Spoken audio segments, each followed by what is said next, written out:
Another three. Got it! 62! 62! And he actually surpasses his buddy Clay. For Lamb on the other side. Clay's got a good look. His three is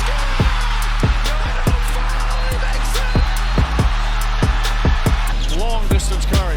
That's a three at the buzzer. Did you see him turn his back after he released his shot? Wiggins to Poole. Poole gets it off in time.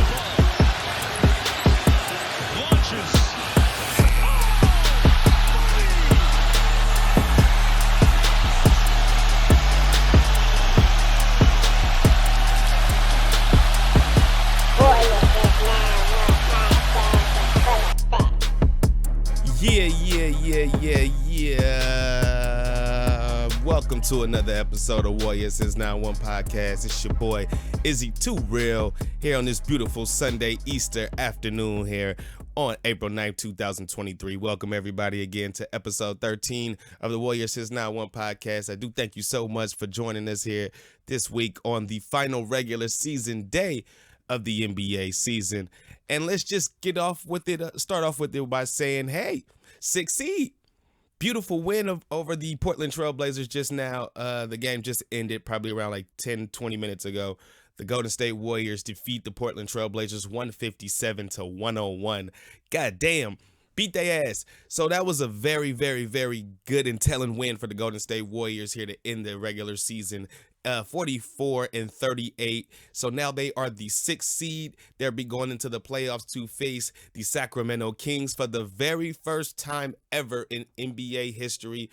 This is going to be something epic, really. They're already talking about light the beams out there in Sacramento. Me being a Northern California boy, born and raised, this has never really happened before. So this is something beautiful. First time, a lot of first time things is going on this NBA season and postseason. So to start things off, besides the Golden State Warriors facing the Sacramento Kings for the first time, this Northern California rivalry has never happened in the NBA playoffs before. Even when, both teams were on the East Coast, when the Sacramento Kings were the Rochester Royals and the Golden State Warriors were the Philadelphia Warriors, they still never met before in a playoff setting. So it would be the first time for that. It's also the first time that all of the California teams made the playoffs at the same time. This has never happened where the Golden State Warriors, the Sacramento Kings, Los Angeles Lakers, and the Los Angeles Clippers all made the playoffs at the same time. And absolutely, this is another different thing too. All of the teams in the Pacific Division made the playoffs as well. Another first. Since I'm talking about it, the Texas teams, not one Texas team will be in the postseason for the first time ever. This has never happened. There's always at least been one. Even if, say, like the Houston Rockets don't make it, there's always the Dallas Mavericks and the San Antonio Spurs. This year, that's not happening. It seems to be that there's a change in the guard a little bit going on this year, which is kind of a beautiful sight to see. But for me, I'm a Warrior fan, clear in and day out. So it's very, very nice to see that the Golden State Warriors were able to turn around this tumultuous, this drama-filled season into something that could still be special and very epic by the time June come around. I predicted earlier in this podcast, probably around episode 2 or 3. No, I take that back. Episodes like 7 or 8, because they're the ones that I posted on YouTube. The first ones were posted on Podbean, but I predicted that the Warriors would face the Sacramento Kings. The Warriors would get the 6th seed and face the 3rd seed Sacramento Kings. And this is something dope, man, because what this does for the Warriors is give them a better path to the NBA championship. And I mentioned this before, that what this does now is what the Golden State Warriors path will be to go through the Sacramento Kings. And then after that, you would go through either the Memphis Grizzlies or, let's say, the Los Angeles Lakers, because I think that they might beat the Minnesota Timberwolves in the play-in game this coming week. So what that would do is the Warriors, after they beat the Kings, they would go on and face the Memphis Grizzlies again or the Los Angeles Lakers, and it's still a better matchup than probably going against either Denver or Phoenix in the first or second round. So They will go against Memphis, and I do believe that they could beat Memphis again in another 6 games in a series. And then in the NBA Western Conference Finals, they would face either the Phoenix Suns or the Denver Nuggets. So what that would do is that would give them a better path, and then better than if they would have started as the 5th seed, because the Clippers were playing the Phoenix Suns today. And the Clippers were pretty much down that whole game until the fourth quarter, where finally Kawhi turned it up. But I was rooting for the Clippers the whole time. Like, what the hell are you guys doing? Come on, man, get back in this game. Like, because I really wanted the Warriors to play the Kings. And if the Warriors would have had to play the Phoenix Suns in the first round, it would have been a more difficult matchup, because that would have took you 6 or 7 games, to defeat these, you could call them the mid-range boys out there in Phoenix. And it would be more difficult to have to face them and then go on to the next round and then have to still compete for the rest of the time. And then maybe in the Western Conference Finals, you face the Memphis Grizzlies, but you've already had to go through a grueling test with the Phoenix Suns, and then another grueling test with the Denver Nuggets to get to the Memphis Grizzlies for the Western Conference Finals. So this goes a little bit better for the trajectory for the Warriors to get to the NBA Finals once again. But all in all, man, I'm happy. As you can see, the energy is picked up for me today. The very end of the NBA season. So, and the Warriors again finished with the top 6 seed, which the last time this happened, where an NBA team won a championship and then came back the next season and only was able to grab the 6th seed, was the 1995 Houston Rockets. I've mentioned this before on this cast as well. The Houston Rockets were the team that had they were going through some things as well in the season. I believe that was the first season that they had acquired Clyde Drexler. So they ended up winning, and then when they got to the 6th seed, they went through and still won the championship and was able to repeat. And for the Warriors this year, going through everything with the punch, all that happened.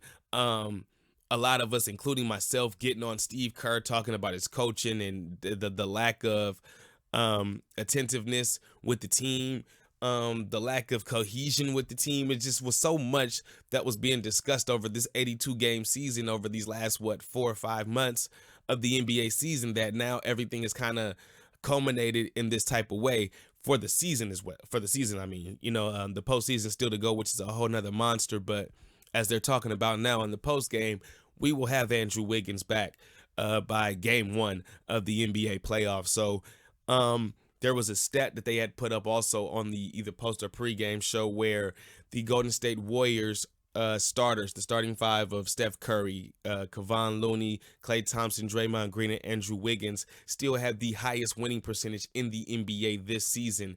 And that goes to tell you a lot, because Wiggins didn't play a lot towards the end of the season. Steph Curry missed 2 stretches of 11 games, so 22 games this season that Steph has missed. So it shows you a lot about this team's character and what they're able to do. And I know a lot of times during the season, I was even getting on them because, during the season, you're a fan. So you're watching and you're seeing and you're critiquing what you see. And at times they just seemed like they were unenthusiastic, or they just had no motivation against certain teams. But towards the last, let's say 10 games, they've really shown some attention to detail. They really shown energy. They've shown that, hey, don't sleep on us now, because now the time of the season that we've been waiting for is coming, and we're ready for that. So I'm very excited. I'm as excited as Festus Azili was on the post-game show about this postseason with the Golden State Warriors, especially facing the the Sacramento Kings. But elsewhere in the discussion for the NBA playoffs, since everything has pretty much come to a head today, the play-in situations, which will start this week, because teams who've already made the top 6 seeds will get rest for a week. So to start things off, for the play-in will be the Los Angeles Lakers and the Minnesota Timberwolves. The 7 and 8 matchups will go against each other, and then we'll have the New Orleans Pelicans going against the Oklahoma City Thunder. And hey, just kudos and hand claps to the Oklahoma City Thunder. That young team going through this season is still able to make the play-in at 38 and 42, I believe, is their record. Still able to come in and make the play-in. And this is a team who racked up a bunch of draft picks about 2 years ago, after kind of just really going in a different direction after trading Russell Westbrook.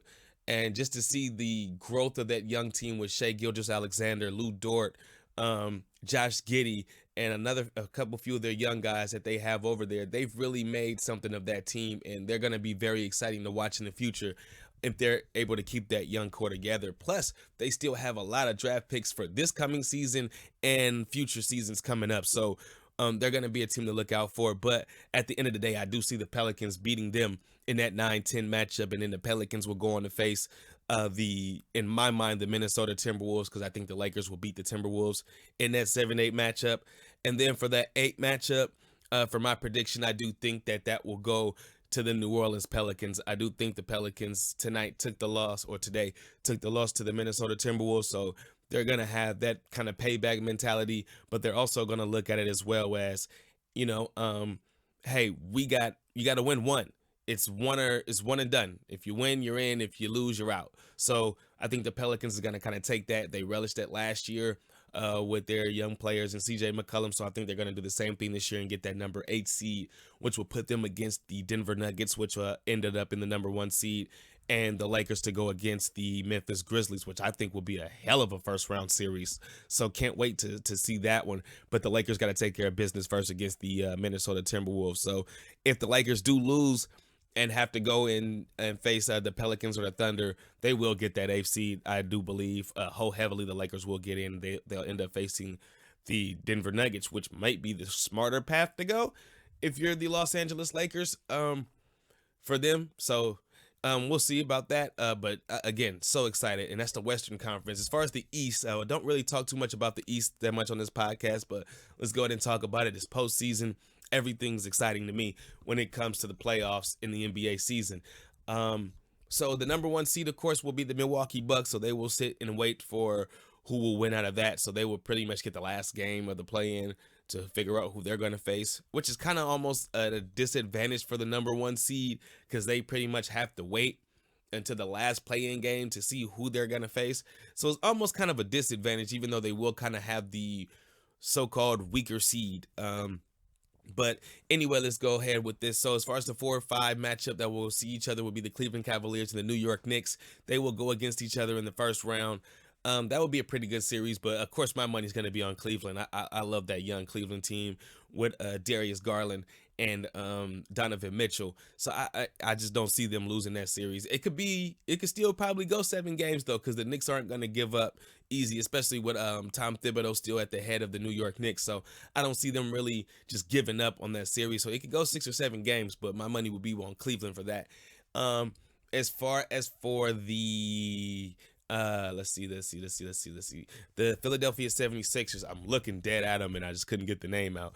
But the Philadelphia 76ers will be the 3rd seed and they will go against the 6th seed Brooklyn Nets. That Brooklyn Nets team, very young. It's just a bunch of, I hate to say it like this, so no disrespect to these guys, but a bunch of outcast players, but they still was able to maintain and keep that 6th seed and stay out of the play-in. So they're going to go in against Philly, but they're going to have the MVP of the season, which is Joel Embiid. So they're going to still have James Harden. They're going to have Tyrese Maxey. They're going to have Tobias Harris. They just have too much. They do have 2 defensive stalwarts for the Brooklyn Nets with Dorian Finney-Smith and Mikal Bridges, but I just don't think that would be enough to defeat this Philadelphia team. Was kind of on a mission right now. So I do see Philly going on to the next round and defeating the Brooklyn Nets. And then you have the Boston Celtics, who are the number 2 seed, and they will be sitting and waiting for who they're going to face as well. As far as for the play-in for the Eastern Conference, you have the 7 and 8 matchup of the Miami Heat against the Atlanta Hawks. So with my money there, I mean, anything can happen. In the back of my mind, I'm saying Trey's gonna somehow probably pull that off, but my money is on Miami. I think Miami will take that 7th seed and they'll go against Boston in the first round and give Boston hell in that first round of the playoff series. Atlanta, I do think that Atlanta will go on in the next part of the play-in because the 9 and 10 seed will be a 9 and 10 matchup. Will be the Toronto Raptors against the Chicago Bulls. That one I think is going to go to the Chicago Bulls. They got Pat Bev. Pat Bev's energy is just something different. It might not be his play because he's not going to give you no more than probably 10 points a game if even that. But it's just the energy that he brings to his teams, especially when they're in the playoff and play-in situation. He brings something to those underdog teams that is just unmatched. And he's from Chicago as well, so I do see them taking that. As far as for the next matchup in the play-in, though, with Atlanta and Chicago, I think that will be a very good game for one and out. Again, it's like you can't count out Trey. So it's like you don't want to count him out because these are the situations and moments that he lives for as a young player, but they're going to have to go against that Chicago Bulls team in my mind. And I just think that Pat Bev, Zach LaVine, DeMar DeRozan, even Nikola Vucevic, I just think they find some type of way to get in the playoffs. They got those two small point of attack defenders in Alex Caruso and Patrick Beverly. And then you got those two offensive stalwarts. Well, three really if you count Vucevic because he's not a defensive player at all. But you got those three offensive stalwarts with DeMar DeRozan, Zach LaVine, and Vucevic. So I just think that Chicago somehow, some way finds their way into that 8th seed and face the Milwaukee Bucks, and the Bucks will end up taking that series, probably 4-0. If not 4-0, then it'd be 4-1, and Chicago would get a game in that series. But all in all, this is shaping out to be one hell of a playoff run, or a hell of a playoffs to watch. I'm not going to sit here and say it's unpredictable because I kind of have my mind set on what's going to happen. So I'm not going to jinx my predictions, that I made earlier on in the season. But I still think it's a hell of a chance for the Golden State Warriors to make that run to the finals.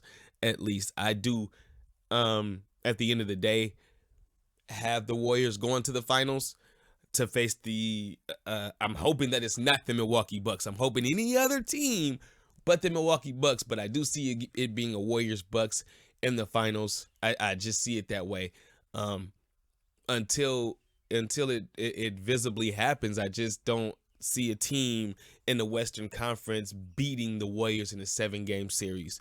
The closest teams that I think that could get close to making that happen, there's actually 3.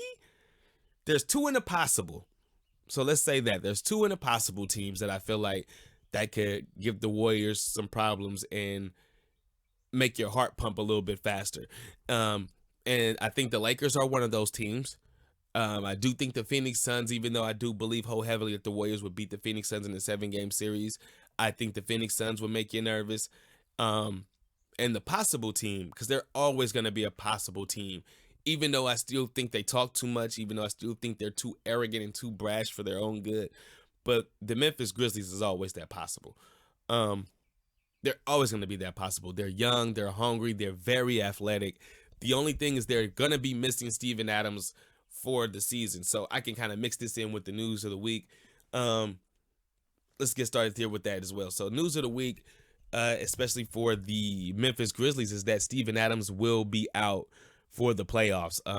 He was pretty much ruled out, I believe, on Friday afternoon, that he was ruled out for the playoffs. So it'd be very difficult for the Memphis Grizzlies without their de facto, let's say, defensive anchor out there with Steven Adams. So they will kind of be relying on just Jaren Jackson Jr., who could pretty much win Defensive Player of the Year. So he could still take over that role as a defensive anchor out there, but they'll be missing Steven Adams and they'll be missing Brandon Clark. So those are 2 integral parts to what the Memphis Grizzlies do out there offensively and defensively. So it'll be difficult. So that's why I say it's a possible, and not give them the full range like I do the Lakers or the Phoenix Suns. But the Lakers, they have LeBron, they have AD. Not only do they have those 2 guys, because I know that they had those 2 guys the last 2 seasons that they did not make the playoffs, but they also have a D'Angelo Russell who can go out there and provide for you at least 15 points and 5 assists. You have Rui Hachimura who can come off the bench and provide you 20 on any given night. You have Malik Beasley, who's a 3-point stalwart, if you will. He could come off and light up and give you 20 points on a given night, depending on his streakiness. And then you have, I hate to forget my guy's name, Jared Vanderbilt, excuse me. You have this guy who's just energy personified, long, lanky, can defend, can rebound. This guy can go out there and just change the whole game for the Los Angeles Lakers. So that's why I kind of give them more of the more of the umph. I can't find the word for it. Give them more of the umph over the Memphis Grizzlies when it comes to being a threat for the Golden State Warriors. And then the Phoenix Suns, I just think that they're very top heavy. I think next season will be probably their season where they'll be able to really challenge and compete for a championship, even though Chris Paul will still be a year older, but I think they can solidify their bench a little bit more to be able to give their starting five the input or the output that they need to be able to sustain those older guys like Kevin Durant and Chris Paul. I just don't think that their bench is enough. I do know Josh Okogie is a good player. I know we had Damian Lee, who's pretty good. Ish Wainwright, who had a pretty good game today against the Clippers.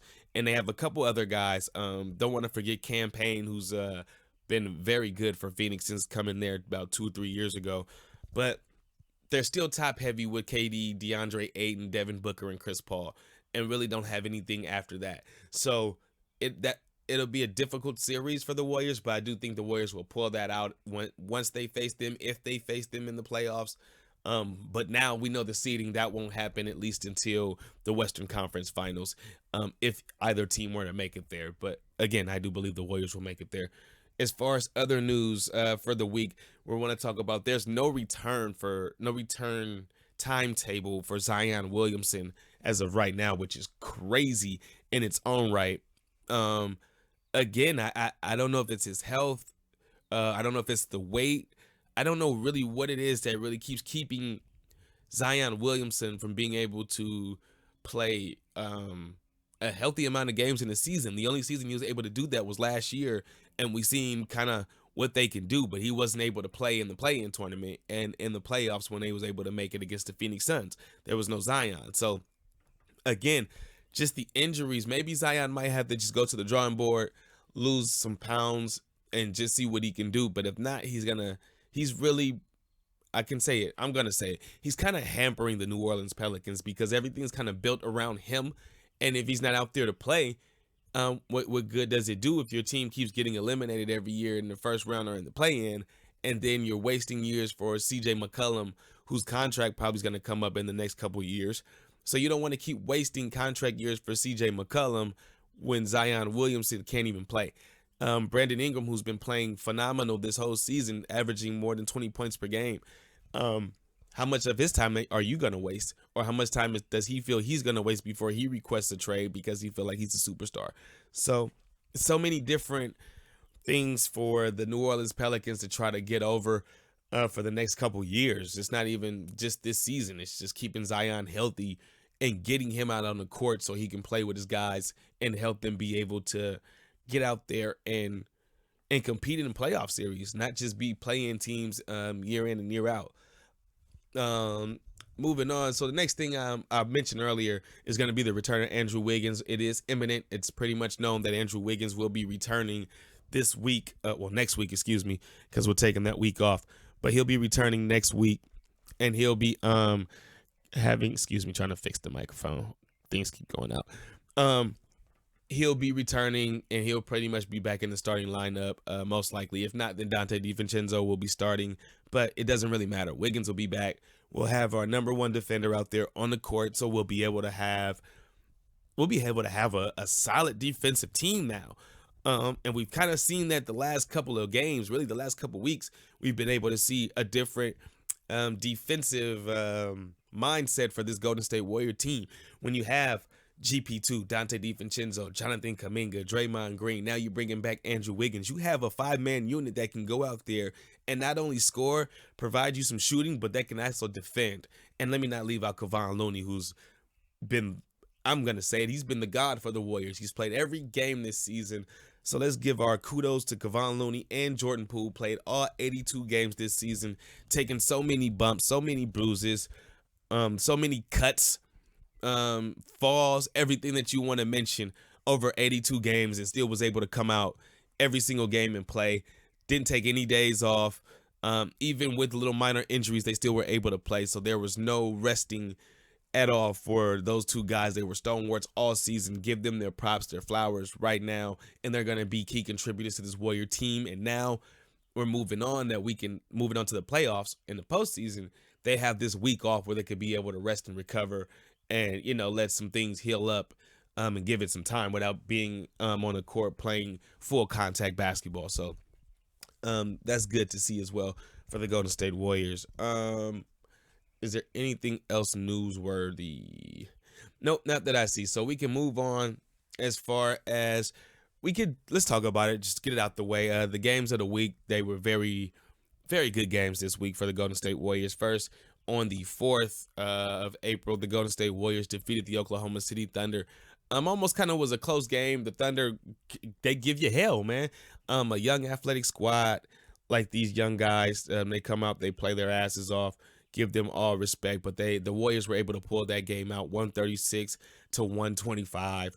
The Warriors win that game, and then they go on to face the Sacramento Kings in Sacramento for the second to last road game of the season, and the Warriors were able to pull that out. The Sacramento Kings didn't play their big guns, so there was no De'Aaron Fox, no Domantas Sabonis, there was no Malik Monk as well. So it was just mainly the bench unit and Harrison Barnes for the Sacramento Kings, and the Warriors were able to pull out that victory in convincing fashion, winning 119 to 97 out there in Sacramento. And then today, the Warriors beat the holy shit out the Blazers, 157 to 101. The Warriors scored 55 points in the first quarter, which they couldn't get the story right if it ties the NBA record or if it is the NBA record.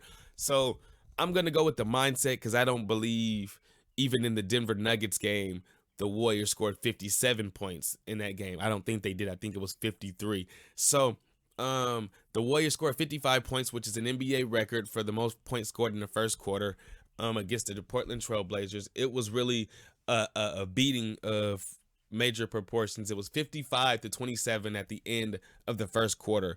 The Warriors were able to hold this team to under 30 and still able to score 55 points to go on with that. The second quarter, the Warriors continued the onslaught and ended the game with the not ended the game, but ended the half 92 to 64, which was crazy. Then there was the Draymond Green 3 in the third quarter after the half that made the score 97 to 64. And then it was like the Warriors went on a barrage. Klay Thompson hit a 3, then Dante DiVincenzo made a nice pass to Klay for another 3, and then it was 100 to 64. So game was pretty much over. I don't need to really go over the rest of it. What I do want to say and do want to acknowledge is how the young guys have come along this season, and showing and seeing the way that they played to end out the season was phenomenal, man. Seeing Moses Moody go out there and provide great minutes in the first quarter and then continue that in the third and fourth quarter, that was wonderful to see. Moses Moody ended the night with 25 points, which was great to see. Jonathan Kuminga ended the night 18 points, but just showing his growth and seeing how he gets out there and how he defends for 94 feet. Then how he's able to get to the bucket and just throw it down and just jam on people, and it doesn't even matter who's there. He's jamming on people. Very good to see their growth. It was nice to see good minutes from PBJ. This guy has to be 7 feet tall. They list him at 6'10", but no way. Patrick Baldwin Jr. has to be 7 feet tall with a Steph Curry, Klay Thompson type of shot. I believe in this kid's future so much, so I hope they don't give up on him. Allow him to keep being able to develop. He could even be somewhat of a special weapon for the Warriors in the playoffs, and give him some good minutes where he can come in and hit some threes, because they won't really be expecting this young guy that they really can't defend because he's 7 feet tall. You can't stop his shot. You can't block his shot. So he's almost like a KD type of player. And for me, I think that that's the type of guy he should study, is Kevin Durant. Just being 7 foot, knowing when to get that jumper off, how to create separation, and be able to get a shot and score at will. And I think that PBJ in the future could be that number 3 guy or even number 4 guy to the Warriors' future of Jordan Poole, Moses Moody, Jonathan Kuminga. So again, it was very good to see those guys out there playing. Again, the Warriors win this game going away 157-101, 47 assists, 88 bench points for the Warriors. So that's good to see as well.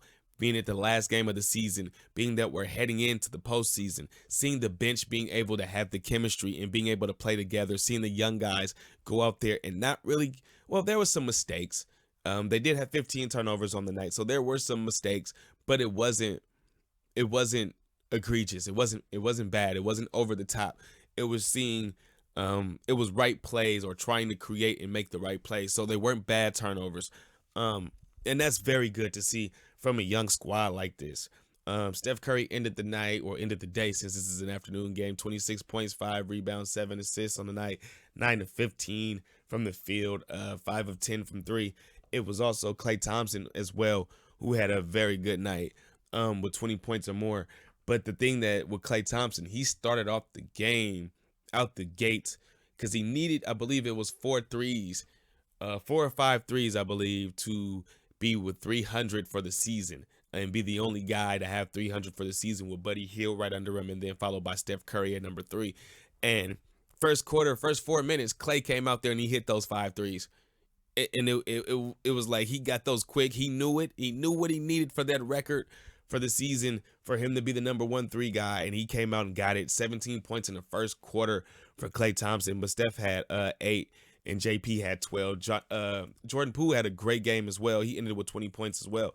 JP had a move where he crossed some guys up. It was like 2 or 3 Blazers players, crossed them up, got to the cup, laid it in, and the 2 Blazers players collapsed and ran into each other.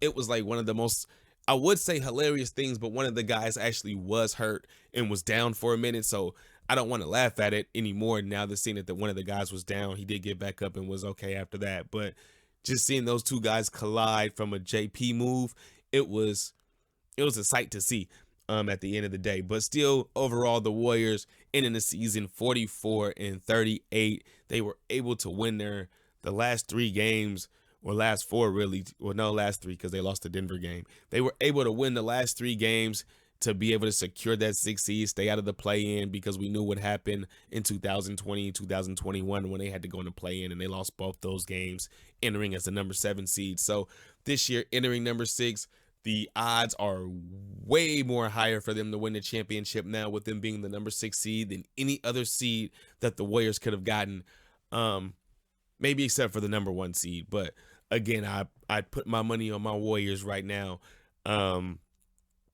heading into the postseason, and looking at not the standings, but looking at the brackets right now for the NBA playoffs. As far as other things that I want to talk about as we end the NBA season, I'm not going to end the podcast because I'm doing this through the postseason. This is too exciting right now to stop. When the Warriors season ends, I think I will give it a hiatus. So I'm going to recreate the show and do things with like more guests and be able to do different things. But as of right now, continuing on with the show, things that I want to talk about. I think I said it last week, but I want to just rub the point home. Guys like Damian Lillard, Bradley Beal, they gotta get out of their situations. Seeing this Portland Trailblazers team the last 3 years, really the last 2 since CJ McCollum's been gone, they have not done anything, and I reiterate, nothing to help Damian Lillard at least just get to the playoffs to see what he can do and pull off some magic. They have not been able to do it. So maybe it was not a good idea to break up the CJ McCollum and Dame Lillard thing. But since you did do it, it's time to part ways with both. And for Portland, you're not going to go anywhere just holding Dame hostage. It's time to sit down in the offseason and have a conversation with Dame and let him know, like, hey, we love and we appreciate everything that you're doing and that you've done for us. But we think just for the betterment of you, we should let you find a situation that's better for you. Whether it's coming back home to the Warriors, I'm not saying that that's a thing. I don't think we'll have the money to do it anyway. And I don't think I really want to get rid of anybody that we have right now. But whether it's that, whether it's going to LA for the Clippers or the Lakers, whether hell it's going to Sacramento, whether it's going to the East Coast, which I don't think that Dame really want to do because he would have been left. I don't think Dame really wants to go to the East Coast. But whether it's an Eastern Conference team, it's time to let Dame go, and it's time for the Washington Wizards to do the same thing with Bradley Beal.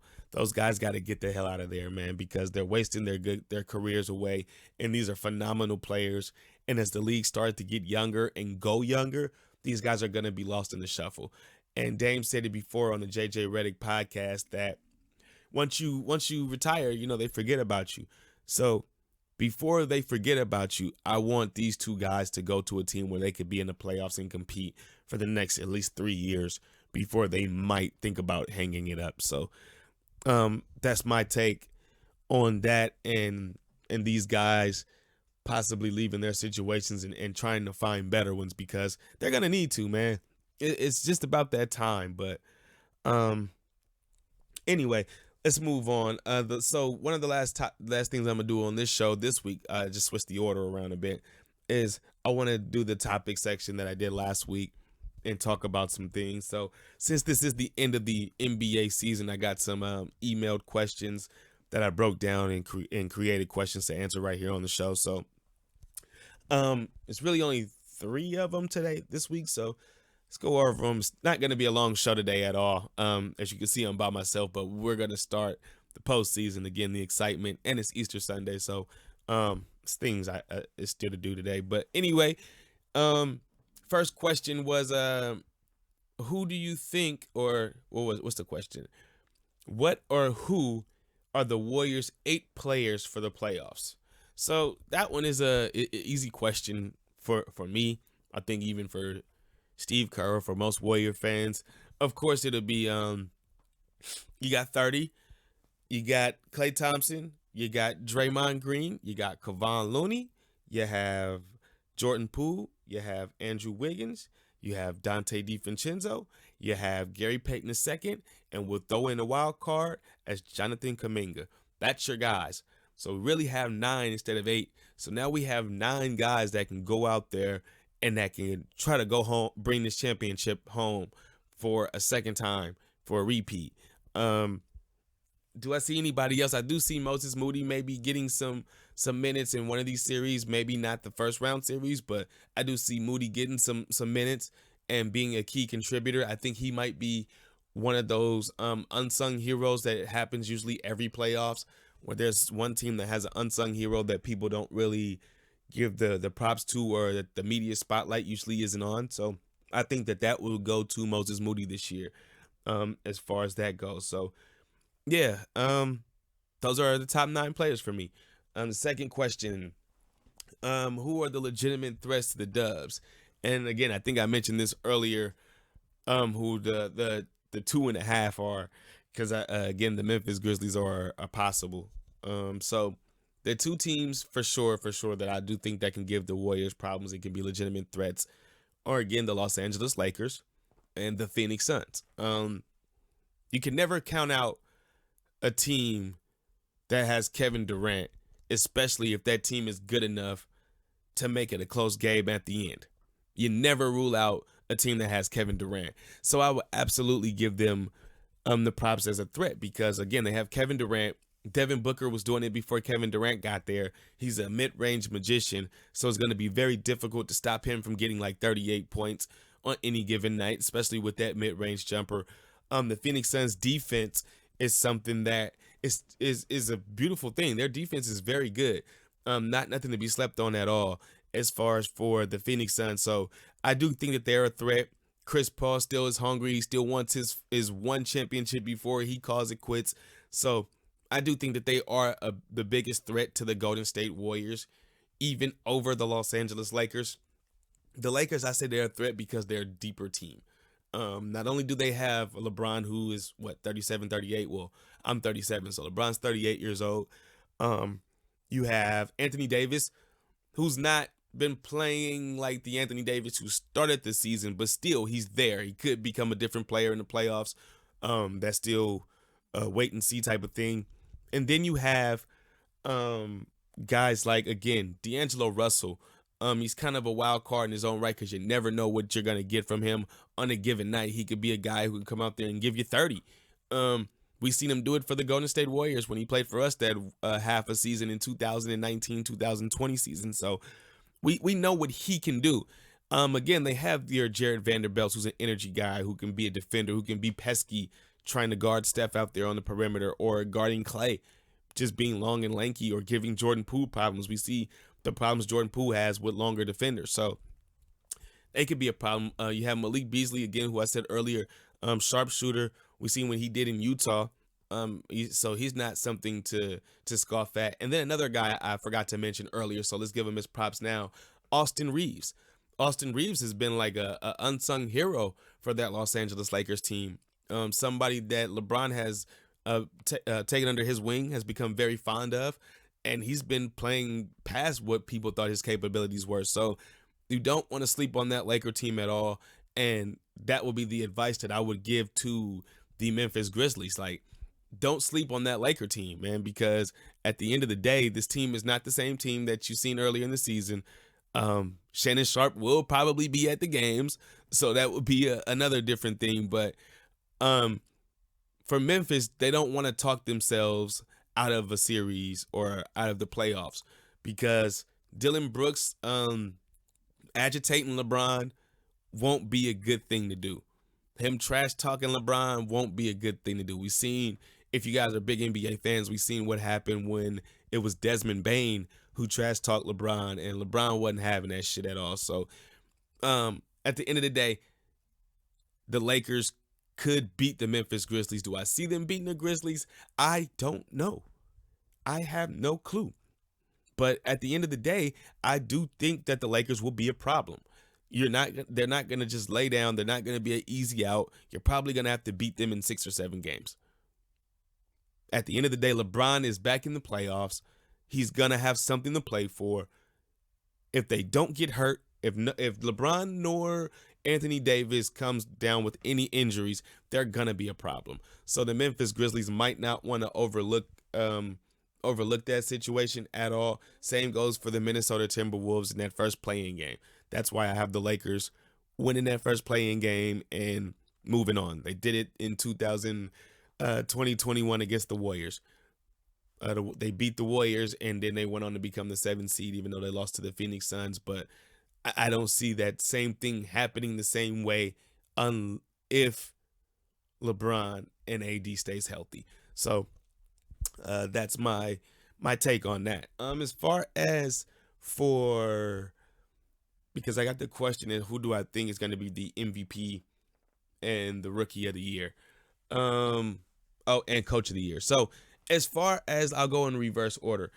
As far as Coach of the Year, I don't think I've hid who I believe strongly who should be Coach of the Year, and that should be the Sacramento head coach, Mike Brown.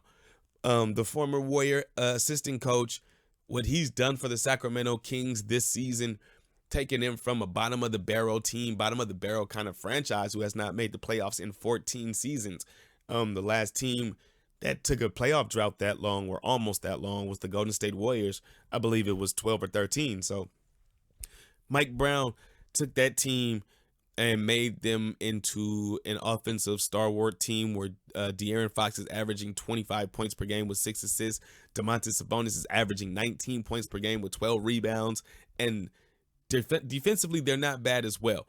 I know Bonte and Chris Mullin and Festus Ezeli, they make jokes saying that it's going to be a track meet because neither team is going to play defense. But I might beg to differ, because I've seen the Sacramento team most of the year, and they do play defense. And that's how they're able to win these games. They're the 3rd seed for a reason. So, again, going back to my point, for Mike Brown to be able to take a team that wasn't even in the playoff hunt last year, that was fighting for a play-in berth and was then able to get, 12 or 11 last season, and now having them at number 3. Pretty much the same team. No big trades happened because the trade had already happened last season. But took this team to be number 3 in the Western Conference. Almost won 50 games. I think they got to 48. But to be able to make that big of a jump, you got to give this guy, Mike Brown, Coach of the Year. I don't care about any other coach. You can't name me another coach to go over him. I'm sorry. Not Mike Malone. I get it. They're number 1. Not Budenholzer. I get it. The Bucks are number 1. Not even Joe Mazzulla for Boston. Very good rookie season as a coach. But again, you took over. It's just the same thing with Steve Kerr. You took over for a coach who already had things in place. So again, maybe Mazzulla gets it next season. But right now, that shit should go to Mike Brown. Mike Brown should win Coach of the Year, hands down, not a question. As far as Rookie of the Year, Rookie of the year really shouldn't really be a question. I know Keegan Murray for the Sacramento Kings had the 3-point record for rookies. But Paulo Banchero, what he's done with the Orlando Magic, I know they didn't make the play-in, but they were damn close.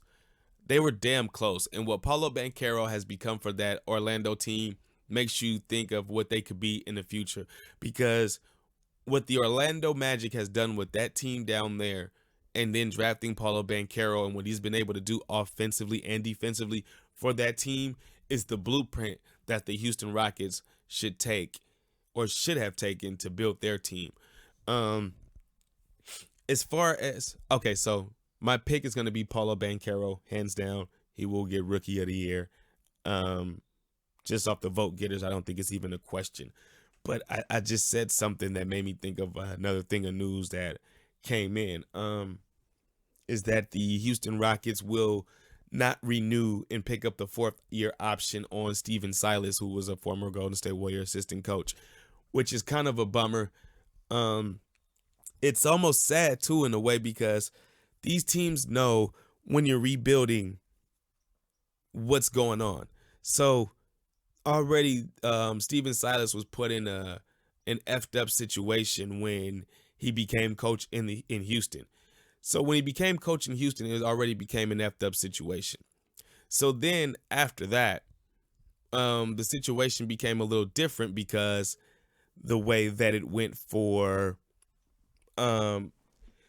Steven Silas, when he came in, James Harden requested a trade. Sorry, my phone's kind of going off right now, so it kind of got the angle twisted. But anyway, Steven Silas came in to play the Houston Rockets, and when he came in to play the Houston Rockets, the coach for the Houston Rockets, that's when James Harden requested his trade. So he kind of had it bad already then, and James Harden didn't play, and then it was already off to a rocky start. So he was dealt a bad hand already from the jump. Then they didn't have a good team at all. They drafted Kevin Porter Jr. They drafted Jalen Green out of the G League Ignite. So they did all these things, and they expected Steven Silas to do what? I don't know. Sorry about the mid-questionnaire rant, but it's just crazy to see that he's released from a team that they put together terribly and just didn't, you know what I mean, and didn't accomplish what I don't know what the hell they hope to accomplish. All you can hope to accomplish with a team that young is just to develop your players. And I think that that's what Steven Silas has been able to do.